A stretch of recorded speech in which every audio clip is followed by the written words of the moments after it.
Muy buenas noches. Les pido en principio que silencien sus micrófonos, por favor, apaguen.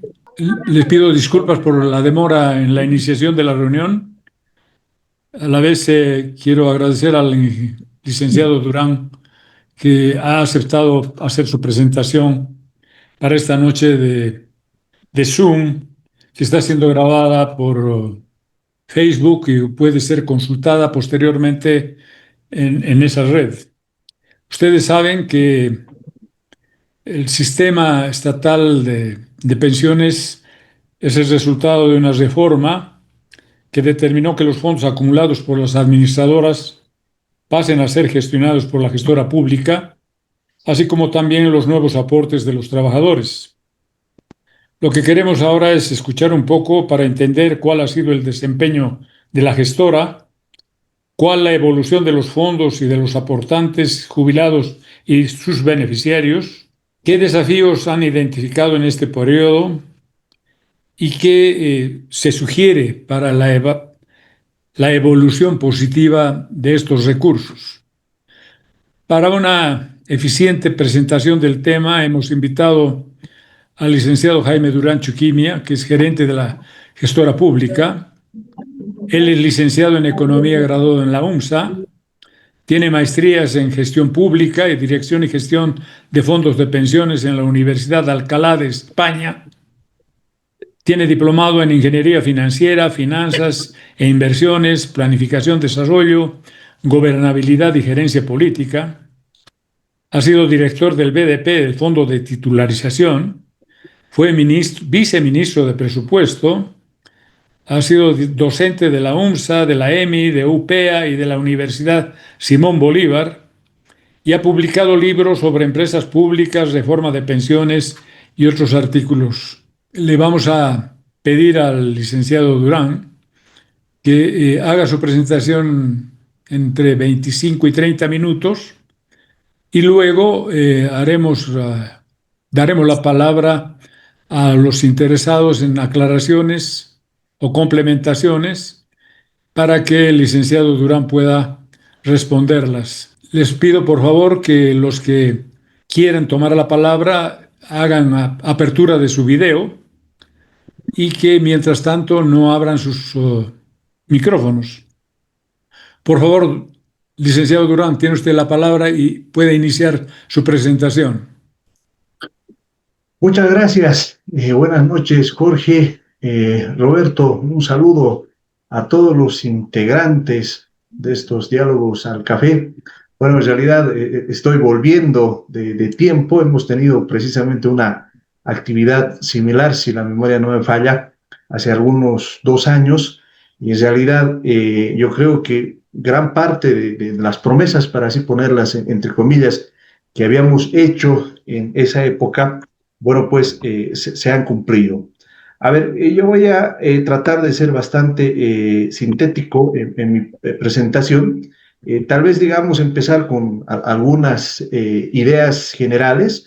La primera, que en realidad hay varios países en esta muestra que hace un estudio de la OIT, se muestra que de 30 países que habían privatizado las pensiones en la década de los 80, en el siglo pasado, bueno, pues varios de ellos han revertido estas privatizaciones, ¿no?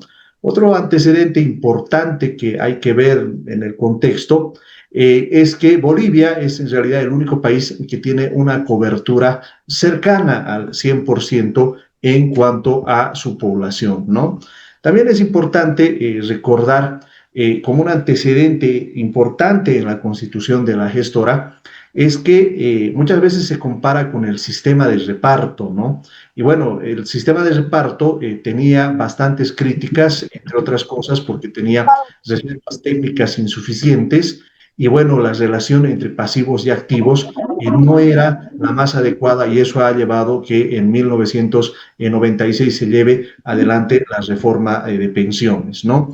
Esta reforma de pensiones lo que establece básicamente es una administración privada del régimen de pensiones, ¿no? Esta reforma fue bastante criticada, ¿no? Si ustedes recuerdan, por ejemplo, en mayo del año 2004, si la memoria no me falla, un minero llamado Eustaquio Picachuri, que pertenecía precisamente a la generación sándwich, se inmola en el atrio o en el Congreso Nacional, ¿no? Entonces, ahí había una crítica, y esa crítica, para saltarme, digamos, varios pasos que han significado esta crítica, han hecho que en el año 2009 se establezcan previsiones constitucionales. En la Constitución actual haya capítulos específicos en relación al funcionamiento de las pensiones, y el año 2010 se promulga la ley número 065, ¿no? Entonces, es una ley que, bueno, mantiene los principios de sostenibilidad universal y solidaridad, y cuando uno hace, digamos, una comparación, lo que uno va a encontrar es diferencias entre los tres sistemas, ¿no? Ok, de acuerdo, ahora sí, sigamos. Entonces, como les decía, en cuanto al destino de los aportes, lo que tenemos en el sistema de reparto es una bolsa común.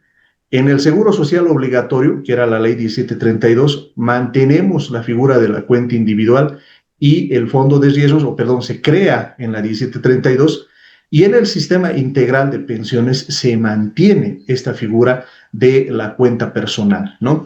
Esto es muy importante, ¿no? Porque en realidad en el sistema que actualmente tenemos, todos podemos consultar cuánto hemos aportado y cuál es el rendimiento que se tiene, ¿no? Otra diferencia fundamental tiene que ver con el financiamiento de las pensiones. En el sistema de reparto, por un lado estaban los aportes de los trabajadores más el financiamiento del Tesoro General de la Nación. Y en el caso del Seguro Social Obligatorio, tenemos la cuenta individual más la compensación de cotizaciones, que era un reconocimiento a los aportes que se habían hecho antes del 96, ¿no? Y la innovación, si se quiere, en el SIP tiene que ver con la constitución de la fracción solidaria, ¿no? Entonces, dentro de las principales, las principales diferencias que se puedan tener. Ahora, para ahondar, digamos, en el sistema integral de pensiones, y esto como contexto, el sistema integral de pensiones maneja tres regímenes, ¿no? El contributivo, que es aquel con el cual los trabajadores aportamos todos los meses para construir la jubilación. El régimen semicontributivo, ¿no? Que es el que permite aumentar las pensiones más bajas, y el régimen no contributivo, que corresponde a la pensión universal, o se conoce como la renta dignidad, ¿no? En cuanto al régimen contributivo, ahí se manejan tres fondos.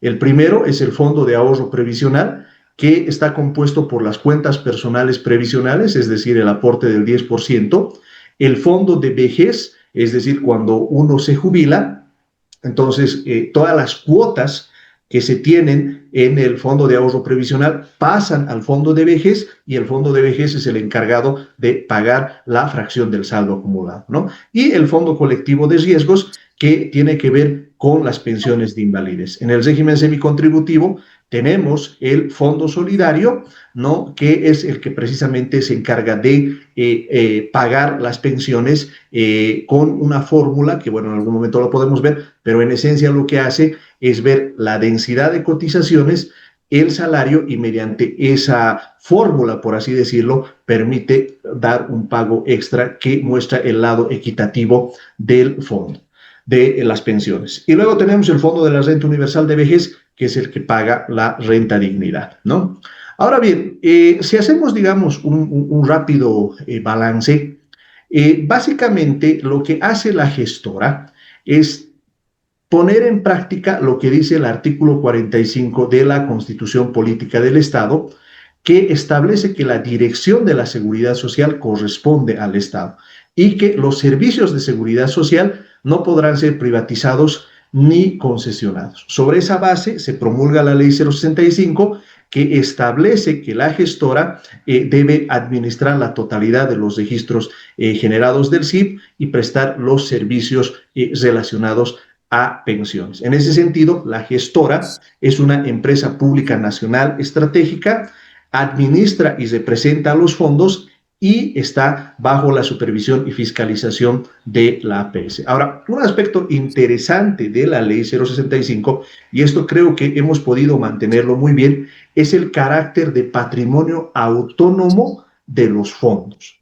¿Eso qué quiere decir? Que en los fondos compuestos por los aportes de los trabajadores no se mezclan con el patrimonio de la empresa y tampoco se mezclan con el Estado, ¿no? Y esto ya podemos verlo en la práctica. ¿Por qué soy tan enfático en esto? Porque los fondos, los más o menos 195.000 millones de bolivianos que actualmente tiene el sistema integral de pensiones, no forman parte del presupuesto. Y ustedes recuerdan, en algún momento se habló de que con el funcionamiento de la gestora estábamos nacionalizando los fondos, estamos estatizando los fondos. No, eso no ha ocurrido. Los fondos siguen siendo patrimonio autónomo, el administrador es público, ¿no es cierto? Pero esa diferencia es importante mantenerla, ¿no? Bueno, ahí digamos, si uno ve y hace un repaso, lo que yo hablaba en aquella época de los candados, que nos permiten ver cómo están fiscalizados estos fondos, vamos a notar que se hacen auditorías, mantenemos la idea del estado de cuenta previsional y también toda la mecánica de las inversiones. Y tal como lo ponemos acá, una cosa es el patrimonio de la gestora como empresa y otra cosa son los fondos del sistema integral de pensiones, ¿no? Ahora bien, ya para ir, digamos, viendo algunos datos y cómo nos ha ido en estos casi 2 años, la historia, digamos, de las pensiones, si uno hace un corte desde 1997, ¿por qué creo esto importante? Porque antes, si bien podemos tener algunas estadísticas, bueno, el manejo de la información en el sistema de reparto no era el más puro. En cambio, ahora cada registro está adecuadamente elaborado. En ese sentido, en 1997 hemos arrancado con 328.884 asegurados. El momento de la promulgación de la ley de pensiones teníamos 1.36 millones de asegurados y ya para el 2025, concretamente para mayo del 2025, tenemos 2.7 millones de asegurados. Ahora bien, si uno, digamos, lo va viendo esto de acuerdo a la cantidad de asegurados dependientes e independientes, uno puede notar que los dependientes son 2.4 millones de asegurados y los independientes 329.000, ¿no? Ahora, aquí hay que matizar un poquito esto, porque si bien podemos tener 2.7 millones de asegurados, más o menos los aportantes activos son 900.000. Entonces, ahí hay que ir trabajando, la verdad es una tarea a futuro que tenemos, lograr que una mayor cantidad de asegurados pues aporten más, ¿no? Ahí, bueno, no es tan sencillo el tema porque no debemos olvidar que Bolivia tiene un alto grado de informalidad y en el caso de los trabajadores independientes no tienen la obligación de aportar como lo tenemos los trabajadores dependientes. Ahora, desde el funcionamiento que nosotros hemos tenido, vale decir, desde el 9 de septiembre, más o menos del año 2022, porque tuvimos un arranque parcial, más o menos esto es un resumen de los resultados en cuanto a aseguramiento, ¿no? Hemos asegurado un total de 184.837 trabajadores, de los cuales 132.000 son dependientes, 24.000 son independientes y consultores tenemos 27.000. El total de empleadores alcanzan a 52.850 empresas, tenemos 763 entidades públicas y tenemos 203 cooperativas mineras. Un aspecto también importante a destacar es que en la transición que hemos hecho en mayo de 2023, esta ha sido una transición bastante ordenada, ¿ya? ¿Por qué razón? Porque uno, más allá, digamos, de las críticas que podamos tener a las administradoras de fondos de pensiones, nos han brindado la información y por el otro lado, la reacción de las empresas ha sido bastante positiva. De hecho, en realidad, prácticamente en términos de recaudación, no se ha notado. Las empresas más bien han saludado que nosotros utilicemos sistemas digitales.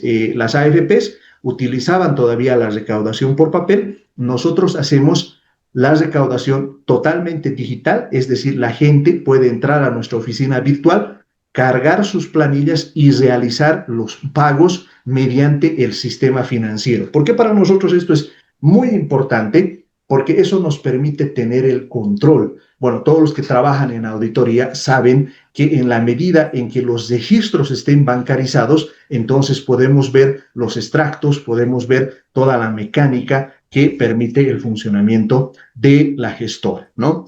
Acá ya, digamos, entrando un poco a lo que significa la administración propiamente del Estado, hay algunos datos que son importantes resaltarnos, ¿no? Porque dentro de los criterios que uno pueda tener respecto a la administración, yo estaba leyendo un libro, bueno, que si mal no recuerdo lo publicaron en 2008, creo que también participó Roberto, que se llama Pensiones y Jubilación. Y uno de los criterios que utilizaban ellos es muy interesante porque se refiere a los costos. ¿Cuáles son los costos de administración? Bueno, un aspecto interesante de la gestora es que es más barata que las AFPs. ¿Por qué razón? Porque las AFPs cobraban 4 comisiones. La primera del 0,5% del total ganado de cada asegurado. A los jubilados les cobraba el 1,31% del total de la pensión de cada jubilado. Al fondo de riesgos le cobraba el 0,85% y por la administración de los portafolios cobraba el 0,22%. Eso quiere decir que habían 4 comisiones. En el caso de la gestora se reduce a una sola comisión, la del 0,5%. Entonces, para ponerlo, digamos, desde el punto de vista del cliente, del jubilado, la gestora le resulta más barata, ¿no? Y no por eso hemos bajado el nivel de atención. Por darles un ejemplo, ¿no? Las AFPs trabajaban con 29 oficinas en todo el país. Nosotros hemos subido a 45, solo para que vean un poco la comparación en La Paz. En La Paz tenían 2 oficinas, ¿no? Y era tradicional ver las filas que se llama en la Plaza del Estudiante. Pero ahora nosotros en La Paz tenemos en funcionamiento 3 oficinas, ¿no? Y una de ellas, por ejemplo, la del Gunles, es bastante grande porque lo que queremos brindar es una mayor comodidad a la gente, ¿no? Ahora, en términos de, por ejemplo, de todo lo que significa este tema de las comisiones, bueno, ahí ustedes pueden ver cómo estas se han reducido y funcionan de la mejor manera posible, ¿no? Ahora, esto, y esto es importante también verlo, es que la gestora es una empresa que tiene utilidades netas. Este aspecto para mí es muy importante porque en la crítica que se hace a las empresas públicas se dice, estas empresas son ineficientes por naturaleza. Los números de la gestora como empresa, no estamos todavía viendo los fondos, nos muestran todo lo contrario, ¿no? Si ustedes pueden ver, por ejemplo, evidentemente el 2020 todavía no estaba en pleno funcionamiento la gestora, tenía una pérdida de 14 millones de bolivianos. El 2021 sube a 7,85 millones de bolivianos. El 2023 tenemos 97 millones de bolivianos de utilidad y para el 2024 tenemos 135 millones de bolivianos de utilidad. Entonces, esta utilidad neta es muy importante para todo lo que significa los indicadores, por ejemplo, ¿no? Y en cuanto al patrimonio, fíjense ustedes, el 2020 nacemos con 3,53 millones de bolivianos, el 2021 sube a 20 millones de bolivianos, el 2023 tenemos 140 millones de bolivianos y el 2024 tenemos 283 millones de bolivianos. Actualmente, al 31 de mayo, más o menos nuestro patrimonio está bordeando el 353 millones de bolivianos. Para hablar técnicamente, el ROE, es decir, la rentabilidad sobre el patrimonio, el año 2024 más o menos ha alcanzado un 45%. Entonces, ¿eso qué quiere decir? Que estamos ante una empresa, primero, que es menos costosa, es más eficiente y por el otro lado, sus indicadores nos están mostrando también que tienen una utilidad financiera suficiente. En otras palabras, nosotros no necesitamos soporte del Tesoro General de la Nación. Es más, digamos, la primera parte del fideicomiso que nos han dado, nosotros ya lo estamos devolviendo y por el otro lado, la empresa genera los ingresos suficientes como para poder ser autosostenible y establecer las utilidades. Ahora, en relación a las utilidades, hay una diferencia importante en relación a las AFPs.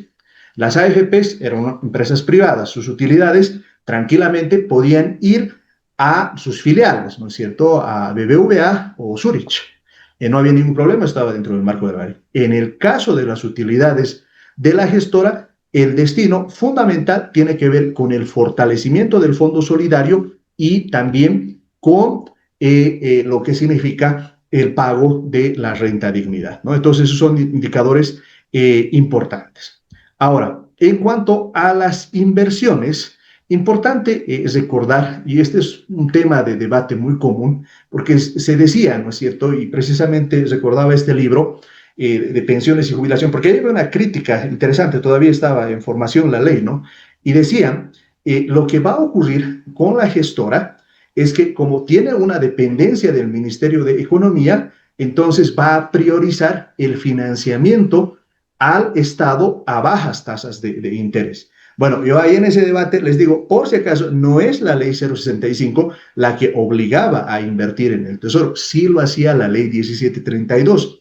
De hecho, establecía que existía la obligatoriedad de las AFPs de financiar hasta 180 millones de dólares. Ahora, ¿por qué ocurría esto? Porque el costo fiscal de la reforma fue muy alto, generó un alto déficit fiscal y bueno, se tuvo que ver este mecanismo, ¿no?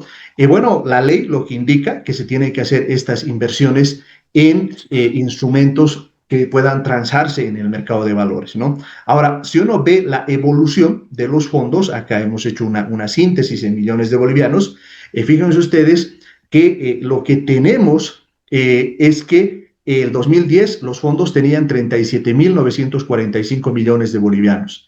El 2022 han cerrado con 165.000 millones de bolivianos. Esto también es interesante, ¿no? Porque yo lo veo como un éxito de la administración de las pensiones en Bolivia. No quiero decirles ni quiero convencerles que esto lo habíamos inventado nosotros, no, porque lo hemos heredado.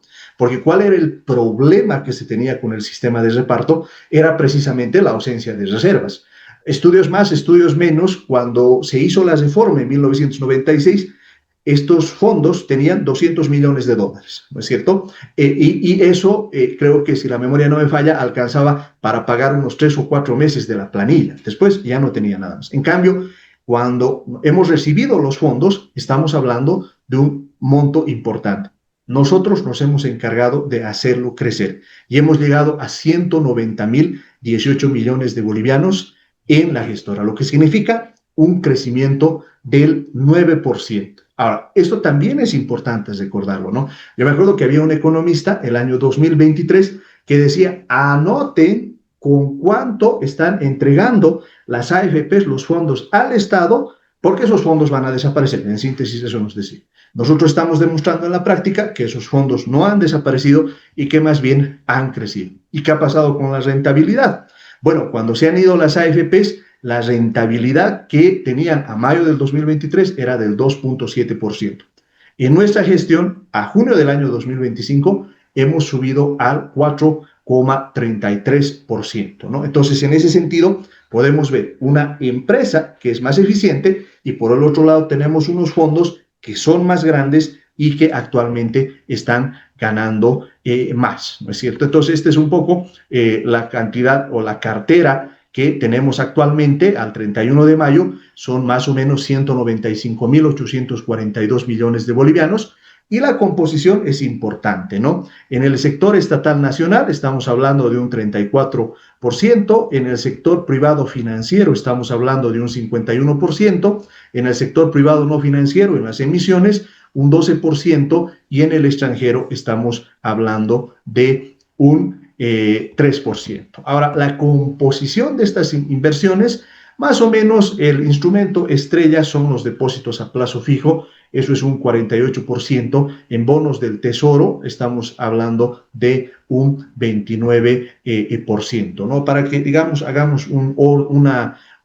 comparación, lo que podemos ver es que hemos recibido 164.000 millones de bolivianos de ambas AFPs, Actualmente, a junio, el valor de los fondos es 195.000 millones de bolivianos y estamos hablando de un incremento de 30.513 millones de bolivianos, lo que significa que comparando lo que nos han dejado las AFPs, hemos incrementado en un 16% más o menos, ¿no? En cuanto a la cartera de inversiones, más o menos la rentabilidad que tenían estas inversiones en lo que eran las AFPs, estábamos hablando de un 4,6%, nosotros hemos logrado subir a un 5,46%, ¿no? En cuanto, digamos, a las inversiones que están haciendo actualmente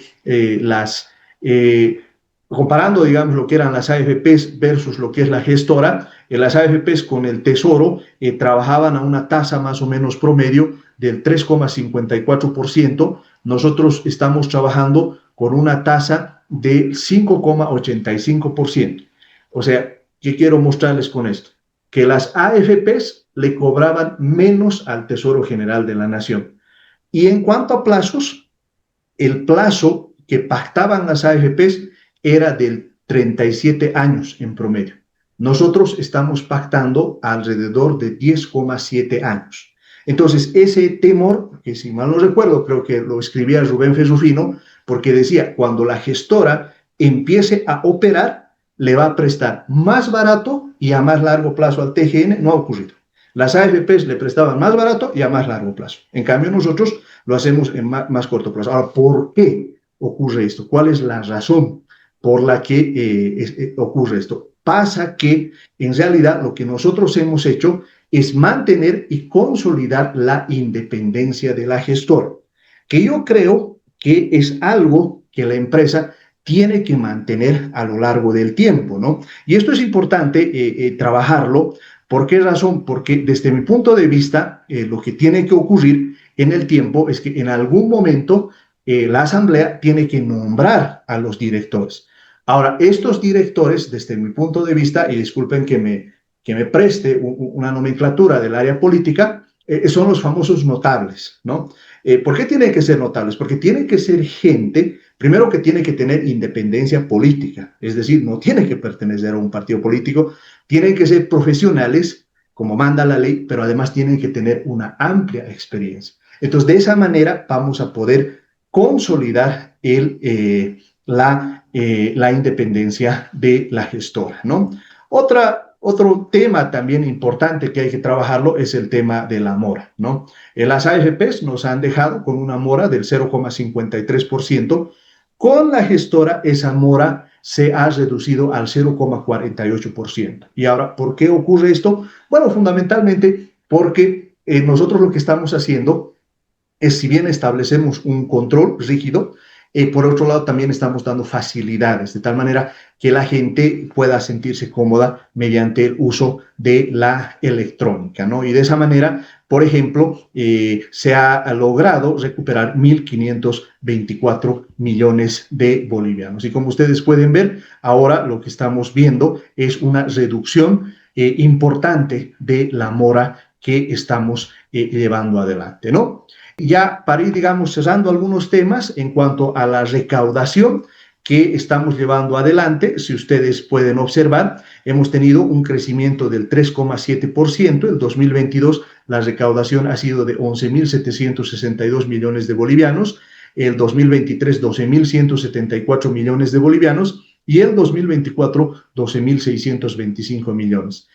Comparando mayo del 2025 con mayo del 2024, hemos visto un incremento de la recaudación de 300 millones de bolivianos. Ahora, ¿por qué explicamos esto, no? Porque yo creo que hemos logrado internalizar que el aporte de los trabajadores forma parte del salario, y en ese sentido las empresas están haciendo todo lo posible por pagar sus cotizaciones, y también nosotros estamos trabajando fuertemente con los independientes, ¿no? Ahora, en cuanto a las prestaciones de vejez, por ejemplo, estamos pagando con absoluta normalidad todo lo que es los pagos por ventanilla, por abono en cuenta. Una característica que también es importante resaltarla es que nosotros hemos adelantado el pago de las pensiones, ¿no? Esta ha sido una señal muy importante. Lo que pasa es que en el mundo de los jubilados la fecha cuenta. Uno podría decir, pero es lo mismo que te paguen el 1 o el 4, no. En realidad, pagarles antes a los jubilados ha permitido que se consolide, por así decirlo, el prestigio de la gestora. No hemos fallado un solo mes, nos hemos adelantado todos los meses un día el pago a nuestros jubilados. Y ya en lo referido a lo que significa los ajustes de la ley 1582, hasta el momento hemos ajustado a 68.241 jubilados. Y en cuanto a la renta universal de vejez, bueno, hasta el año 2024 tenemos 1.241.000 beneficiarios. Para el 2025 está presentando una ligera variación hacia abajo, pero esto es porque muchas veces nuestros jubilados que reciben la renta dignidad no cobran en los primeros meses, ¿no? Como la renta dignidad se puede acumular hasta los 7 meses, de pronto ya empiezan a aparecer en junio, etcétera, y ahí se va ajustando un poquito la cifra, ¿no?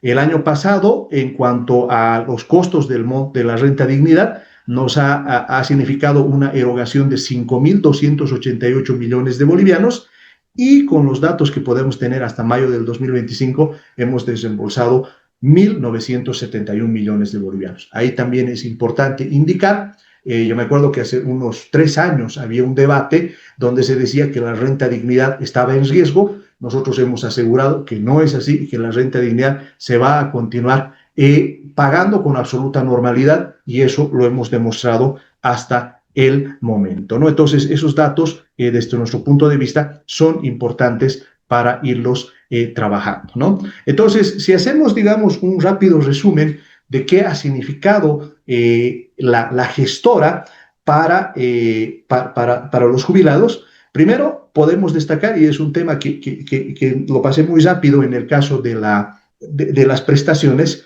Fíjese que con las AFPs ocurría un fenómeno muy interesante. La pensión en la fracción solidaria y en la compensación de cotizaciones se aumenta con la variación de la UFB, pero la fracción del saldo acumulado, que es la cuota parte de lo que uno ha aportado, se iba reduciendo por la fórmula de cálculo. Desde el 2024, gracias al aumento de la rentabilidad, esa fracción del saldo acumulado ya no cae, aumenta de hecho un poquito, ¿no? Hemos logrado una mayor rentabilidad, 4,31%. Bueno, también hemos aumentado nuestra red de pagos, ¿no? Tenemos actualmente 39 entidades financieras. Esto es muy importante. Las AFPs trabajaban con 7. ¿Por qué nosotros hemos ampliado a 39 entidades financieras? Porque no queremos que nuestros jubilados hagan fila. Para darles una idea, ¿no? En el Prado Paceño tenemos una entidad pagadora, el Banco Unión, concurrida, pero al lado está el Banco Mercantil, y el Banco Mercantil generalmente está vacío. Hemos reducido la comisión del 1,31% y hemos logrado también que ampliar la cantidad de oficinas. También hemos consolidado el incremento del 4,19% en la gestión 2025. Bueno, eso es lo que quería compartir con ustedes. Espero haber respetado los tiempos que ha dicho el moderador y quedo atento a sus comentarios y preguntas.